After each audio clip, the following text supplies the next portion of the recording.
Yang berikut ini adalah kita akan mendengarkan renungan dari Opa. Ya, ada renungan dari Opa yang akan diambil dari dalam firman Tuhan. Firman Tuhan yang kita ambil hari ini Lihat ke atas. dari Mazmur 37 ayat 25. Mazmur 37 ayat 25. Dahulu aku muda, sekarang sudah menjadi tua. Belum pernah aku melihat orang benar ditinggalkan dan anak cucunya meminta roti. Mari kita berdoa. Bapa kami yang ada di surga, apabila firman-Mu dibukakan, Tuhan kiranya akan membuka pikiran kami. Roh Suci-Mu bekerja, menerangi pikiran kami, agar kami boleh merubah hal-hal yang tidak berkenan dengan-Mu, kebenaran-kebenaran baru yang kami dapati dari firman-Mu, dan berani mengambil keputusan untuk mengikutinya. Mohon ini dalam nama Yesus, Juru Selamat kami. Amin. Ayat ini adalah ayat yang sangat lazim bagi umat-umat Tuhan. Dahulu aku muda, sekarang sudah tua. Belum pernah aku melihat orang benar ditinggalkan atau anak cucunya meminta roti. Begitu mudah kita menghafalkan ayat ini, tapi implikasi ayat ini sangat jauh jangkauannya. Sering kita berpikir, hidup ini hanya untuk diri kita sendiri. Saya yang hidup, saya yang mati. Kenapa mesti orang lain campur tangan dalam kehidupan saya? I am the captain of my life.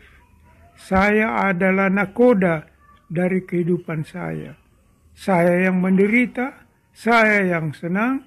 Kenapa orang lain yang sewot? Dan itulah pemikiran banyak dari orang-orang yang hidup sekarang ini. Tidak mau mendengar apa yang dikatakan orang lain, bahkan tidak mau tahu tentang hal-hal yang harus dihidupkan sesuai dengan firman Tuhan. Kalau kita teliti ayat ini, maka kita akan mendapatkan sesuatu yang jangkauannya sangat jauh ke depan. Dahulu aku muda, sekarang sudah jadi tua. Ayat ini berbicara tentang sebuah pengalaman empiris yang dialami sendiri. Jadi ayat ini berbicara tentang practical empiris. Pengalaman hidup yang praktikal. Dahulu aku muda, sekarang sudah tua. Tetapi belum pernah aku melihat orang benar ditinggalkan. Untuk melakukan kebenaran diperlukan kekuatan moral, keteguhan hati. Untuk melakukan yang benar diperlukan keberanian, diperlukan segenap kuasa yang ada pada seseorang untuk melakukan hal-hal yang benar. Contohnya, semua dokter tahu merokok itu salah. Tidak ada dokter yang tidak tahu hal ini, bahwa merokok itu salah, itu penyebab penyakit jantung koroner dan penyakit-penyakit lainnya. Tetapi sangat disayangkan, tidak semua dokter yang tidak merokok. Bahkan banyak dokter yang merokok. Mengapa? Mereka tidak memiliki kekuatan moral untuk mengikuti kebenaran, bahwa berpindah dari kebiasaan lama kepada kebiasaan yang baru yang bertentangan dengan yang lama tidaklah mudah bagi seseorang. Kita berbicara tentang new moral atau new normal. New normal ini adalah istilah yang muncul belakangan ini. Apa artinya new normal? Orang Malaysia mengatakan kelaziman yang baru. Dan saya pikir ini saya lebih suka menggunakan ini. Karena kata lazim juga ada di dalam bahasa Indonesia daripada menggunakan normal baru. Jadi kelaziman yang baru itu sukar ketika seorang berpindah dari kelaziman lama kepada kelaziman yang baru. Itu memerlukan kekuatan. Kita harus hidup dengan menggunakan masker. Kita harus hidup menjaga jarak dengan sesama. Ini semua adalah kelaziman baru yang mau tidak mau kita harus hidupkan kalau kita mau agar supaya COVID-19 ini tidak melebar, tidak berjangkit kemana-mana. Ini contoh sederhana bahwa tidak mudah melakukan yang benar ketika seseorang telah merasa zona aman dengan cara yang lama, maka dia sangat sukar berpindah kepada cara yang baru. Karena itu berarti memasuki wilayah yang dia tidak pernah ketahui sebelumnya. Ketika bangsa ini mengalami virus corona, kita merubah kehidupan dari yang lama kepada yang baru.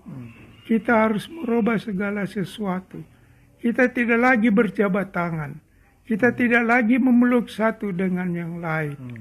Kita tidak lagi berbicara di dalam satu kumpulan dengan orang yang berdesak-desakan. Di mobil pun kita diatur bahwa separuh sekarang berlaku aturan. Kalau mobil ini memuat 4 orang, maka sekarang hanya separuh dari jumlah itu yang dapat naik ke mobil untuk supaya ada jarak. Itu yang benar, tapi melakukannya sangat sulit. Contoh, untuk mengenakan masker setiap kali kita keluar rumah, itu hal yang baru, yang sulit kita lakukan walaupun kita tahu itu benar. Tetapi ayat kita pada siang ini mengatakan bahwa kalau kita berani melakukan yang benar, maka akibatnya bukan cuma terhadap diri kita sendiri, tetapi sampai kepada anak-anak dan cucu-cucu kita. Memang sukar melakukan yang benar. Kebenaran-kebenaran di Alkitab dibukakan kepada kita. Tetapi apakah kita sungguh-sungguh dapat melakukannya? Contoh, Alkitab menunjukkan bahwa hari Sabat adalah hari yang benar untuk merayakan kejadian dan untuk menyembah Allah yang telah menciptakan dunia ini. Tetapi, apakah ada semua orang yang melakukannya? Banyak yang tidak. Mengapa?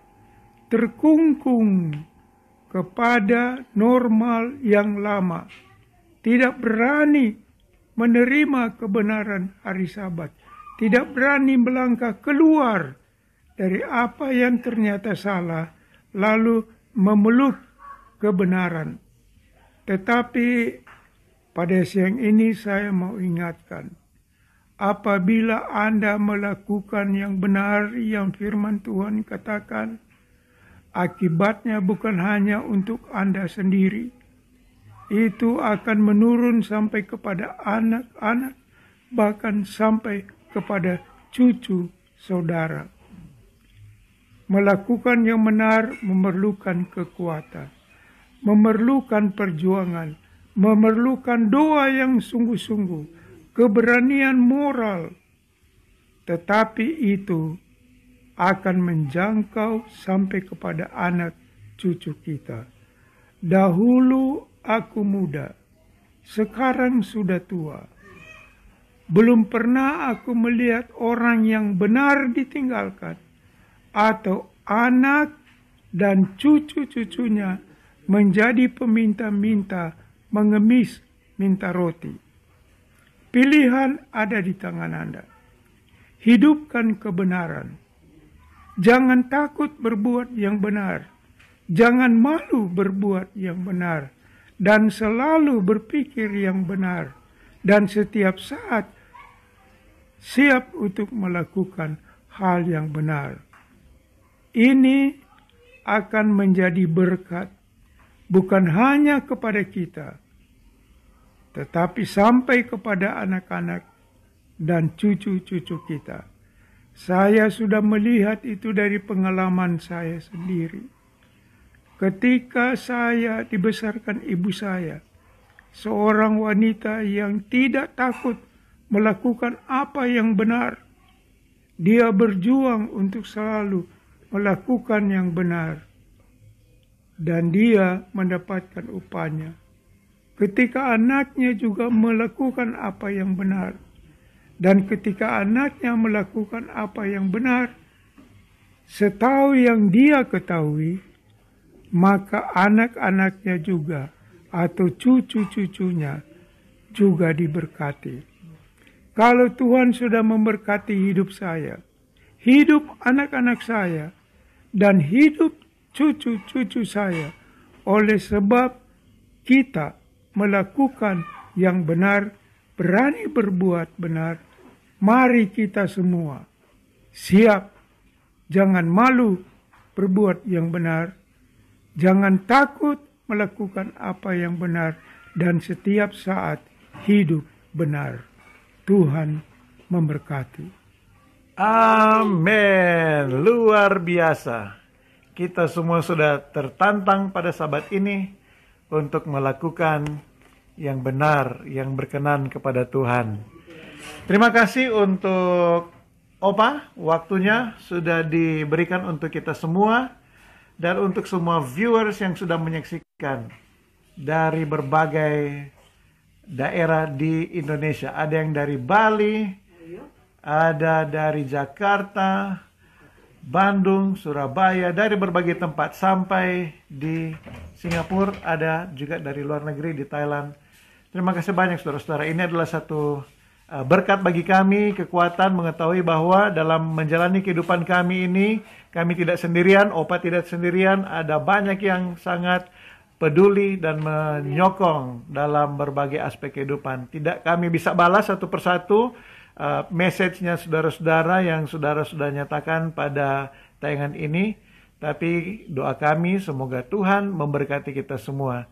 Di tengah-tengah pandemik ini, biarlah kita selalu berharap kepada Tuhan, Tuhan tidak meninggalkan kita, melakukan yang baik dan benar atas pertolongan Tuhan, maka kehidupan kita, anak cucu kita, selalu diberkati oleh Tuhan. Terima kasih banyak, sampai jumpa pada sabat depan. God bless all of you.